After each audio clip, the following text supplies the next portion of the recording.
નામજી રાજશ્યામાજી સુંદર સાજી ધામધનની મહેરથી આજે બળી વૃતના પહેલા પ્રકરણની 10મી ચોપાઈ આપણે લઈશું.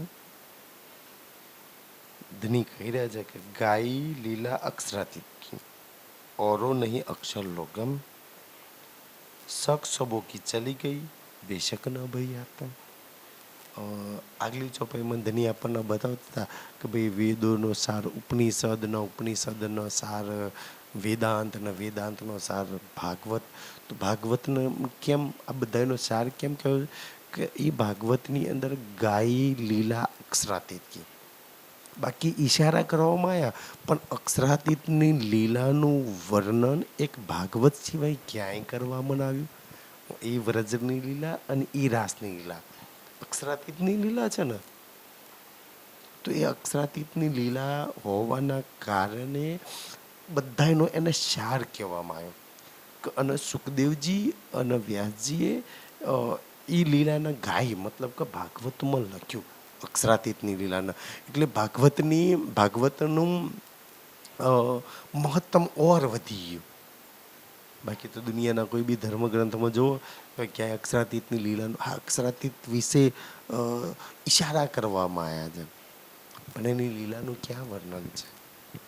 અને સુખદેવ અને વ્યાસજીએ જે ભાગવતની લીલા વર્ણન લખ્યું છે એ બી આ સંસારનું વર્ણન લખ્યું છે. પણ છતાંય સુખદેવ અને વ્યાસજીએ એ વર્ણન લખ્યું ને તો એ લીલાના અક્ષરાતીત અને પરમાત્માની લીલા કરીને લખવામાં આવ્યું. એટલે એ લીલાની મહત્વ અને સુખદેવ અને વ્યાસજીનું મહત્તમ ઓર વધી ગયું કે ભાઈ લીલા કોને કરી? તો કે અક્ષરાતીતે પરમાત્માએ, અને એની આત્માઓની એ લીલા હતી. તો એ ભાગવતની અંદર એ લીલાને ગાવામાં આવી છે. તો કે જે ગાય લીલા અક્ષરાતીત કી ઓરો નહીં અક્ષરગમ. બાકી તો એ ભાગવત સિવાય છે ને દુનિયાના ઘણા બધા ધર્મગ્રંથોની અંદર અક્ષરાતીતની વાતો લખી છે. અક્ષરાતીતની તો છોડ દો, પણ અક્ષરની ગમ બી કોઈ દુનિયાના ધર્મગ્રંથના નહીં.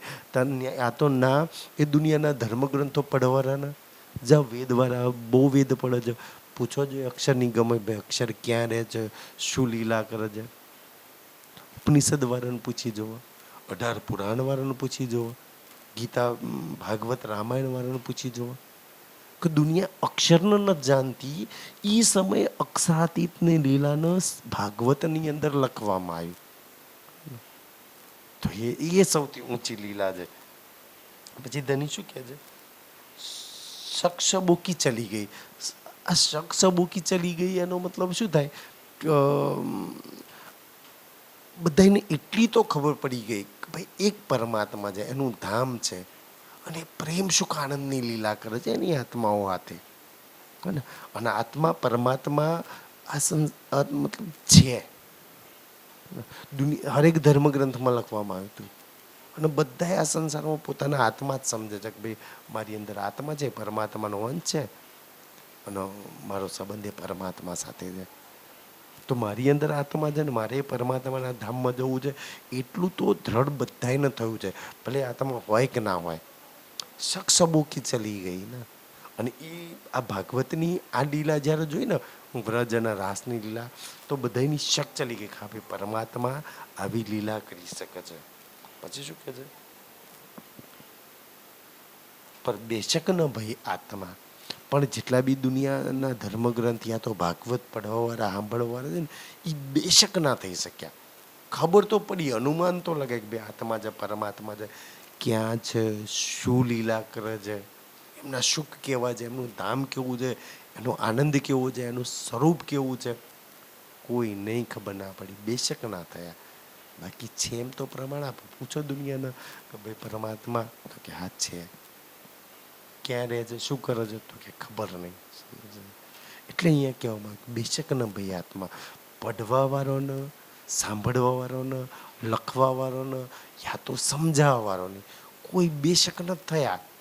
અને આ વાતથી આપણને એટલે આનંદ આવે છે, રાજી આટલા મોટા મોટા વિદ્વાનો, આટલી મોટી મોટી કથા કરવાના, જેની મેદનીમાં લાખો માણસો ભેગા થતા હોય, અચ્છા એમાંથી કોઈ ના સાંભળવાળો ના કથા કરવાળો બેશક થયો. અને તું તો કોઈ દી સાંભળવાય નથી ગઈ, છતાંય તું બેશક છું ને કે હદ પાર બી હદ. એ અખંડ વૃંદાવન ક્યાં છે?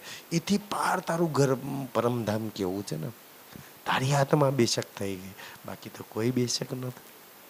વિચાર કે જે દુનિયા પડે છે, જેને લખ્યું, જે રોજ સાંભળે છે, જે રોજ એમાં રચ્યા પચરે છે, જે તાલીમ લે છે પોતાનું જીવન ઓગાળી નાખે છે એની અંદર, એ બેશક નથી થયા. તું તો ક્યાંય નથી ગઈ.